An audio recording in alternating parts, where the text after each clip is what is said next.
কুরবানির পূর্বে আমাদের সমাজে ব্যাপকভাবে একটি ভুল হয়েছে।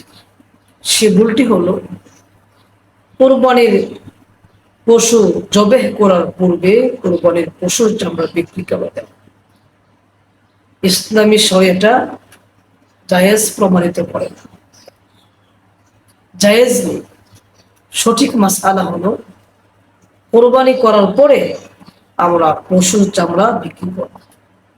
যেমন ভাবে কোনো ব্যক্তি পুকুরে মাছ রেখে পানি সেচন না করে, মাছ আয়ত্ত না করে মাছ বিক্রি করা জায়েজ না। এটাকে বলা হয় বাইউল গরুর, ধোঁকার বিক্রি, আন্দাজ করে বিক্রি সহিহ। তাই আমরা যারা এই ভুলটি করে থাকি প্রত্যেকে লক্ষ্য রাখবো, কুরবানির পশু জবেহ করার পরে আমরা কুরবানির পশুর চামড়া ইনশাআল্লাহ বিক্রি করব।